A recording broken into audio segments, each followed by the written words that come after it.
ശശി തരൂർ ഒന്ന് അന്വേഷിക്കട്ടെ.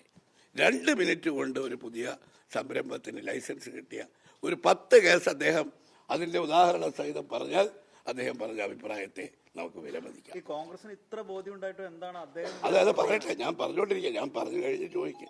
അപ്പം ഇത് വളരെ വ്യക്തമായിട്ട് അറിഞ്ഞു വെച്ചിട്ട് ഇൻഡസ്ട്രീസ് മിനിസ്റ്ററുടെ റിപ്പോർട്ടിൻ്റെ അടിസ്ഥാനത്തിൽ ഇങ്ങനെ ഒരു പ്രശംസാപത്രം. അപ്പോൾ അദ്ദേഹം വേറൊരു കാര്യം പറഞ്ഞു, ഒരു കമ്മ്യൂണിസ്റ്റ് സർക്കാരിൽ നിന്ന് ഇത്തരത്തിലുള്ള വ്യവസായ പുരോഗതിക്കുള്ള സംരംഭങ്ങൾ ഉണ്ടാകുന്നതിനെ ഞാൻ വളരെ സന്തോഷിക്കുന്നു. ഇത് കമ്മ്യൂണിസ്റ്റ് സർക്കാരാണെന്ന് അദ്ദേഹം അല്ലാതെ വേറെ ആരും പറയില്ല. പിണറായി വിജയൻ ഉൾപ്പെടെയുള്ള ആൾ ഇതൊരു ക്യാപിറ്റലിസ്റ്റ് കമ്മ്യൂണിസ്റ്റ് സർക്കാരാണ്. ഇപ്പോൾ നടന്നുകൊണ്ടിരിക്കുന്ന അതാണ്.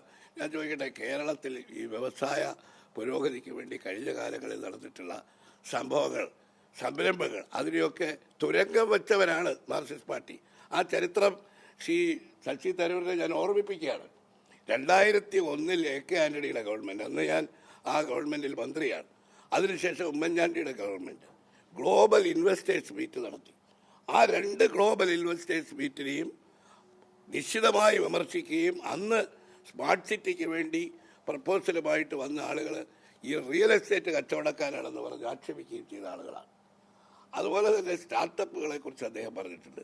യഥാർത്ഥത്തിൽ സ്റ്റാർട്ടപ്പുകൾ ഏറ്റവും നന്നായി തുടങ്ങിയത് UDF ഗവൺമെൻറ് ഉമ്മൻചാണ്ടിയുടെ കാലത്താണ്.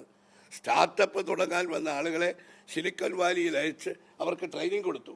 അദ്ദേഹം ഈ അഭിനന്ദിക്കുമ്പോൾ കേരളത്തിൽ UDF സർക്കാരിൻ്റെ കാലത്ത് ഉമ്മൻചാണ്ടിയുടെ ഭരണകാലത്തുണ്ടായ സ്റ്റാർട്ടപ്പുകളുടെ കണക്കും അതിനുശേഷം ഇപ്പോൾ വന്ന സ്റ്റാർട്ടപ്പുകളെ അദ്ദേഹം അഭിനന്ദിക്കുന്നതിൽ ഒരു തെറ്റുമില്ല. കാരണം സ്റ്റാർട്ടപ്പുകൾ വരുന്നുണ്ട്. ഈ 30,000 സംരംഭങ്ങൾ, അത് പ്രതിപക്ഷ നേതാവ് ഇന്നലെ പറഞ്ഞു, അങ്ങനെയാണെങ്കിൽ കേരളത്തിൽ ഒരു നിയോജക മണ്ഡലത്തിൽ 2000 പുതിയ സംരംഭങ്ങൾ ഉണ്ടാവണ്ടേ? ഏതാണ് ഒരു വൻകിട വ്യവസായം ഇവിടെ വന്നിട്ടുള്ളത്? വിഴിഞ്ഞം തുറമുഖത്തിന് വേണ്ടി ഉമ്മൻചാണ്ടി മുഖ്യമന്ത്രിയായിരുന്ന ഇനിഷ്യേറ്റീവ് എടുത്തപ്പോൾ അതിൽ അദ്ദേഹം ഒരു പങ്കുവഹിച്ച ആളാണ്. അന്ന് മാർക്സിസ്റ്റ് പാർട്ടി ഉന്നയിച്ച ആരോപണം എന്താ? 5000 കോടി രൂപയുടെ അഴിമതിയിൽ നടന്നു എന്ന് പറഞ്ഞ് അതിന് ഉത്തരവ് കൊടുത്തപ്പോൾ അതിനെതിരായി സമരം ചെയ്ത ആളുകളാണ്. അപ്പോൾ അതിനുശേഷം ആ വിഴിഞ്ഞം പദ്ധതി പോലും ഉണ്ടായത് UDF ഗവൺമെൻറ്റിൻ്റെ കാലത്താണ്. ഈ ഗവൺമെൻറ്റിൻ്റെ കാലത്ത് ഒരു പുതിയ വൻകിട സംരംഭം, ഇതുപോലുള്ള ചെറുകിട സംരംഭങ്ങളെക്കുറിച്ച് അവകാശവാദം ഉന്നയിക്കുമ്പോൾ ഉണ്ടായതിനെക്കുറിച്ച് എന്തുകൊണ്ട് ശശി തരൂർ അന്വേഷിച്ചില്ല എന്നുള്ളതാണ് എൻ്റെ ന്യായമായൊരു സംശയം. കേരളത്തിൽ ഇതിനെതിരായിട്ട് ഈ വ്യവസായ വകുപ്പിൻ്റെ അതിശയോക്തിപരമായ അവകാശവാദത്തിനെതിരായി നിരന്തരം ഞങ്ങൾ പോരാട്ടം നടത്തിയവരാണ് UDF കോൺഗ്രസ്. അങ്ങനെയുള്ളൊരു വിഷയത്തിൽ അദ്ദേഹം രാഷ്ട്രീയമായി ഇതിനെ കാണണമെന്നൊന്നും ഞാൻ പറയുന്നില്ല. പക്ഷേ അദ്ദേഹത്തിൻ്റെ ഇമേജ് ശക്തിപ്പെടുത്താൻ വേണ്ടി പറഞ്ഞതായിരിക്കാം. പക്ഷേ വസ്തുതകൾ പരിശോധിച്ചുകൊണ്ട് വേണം പറയേണ്ടിയിരുന്നു.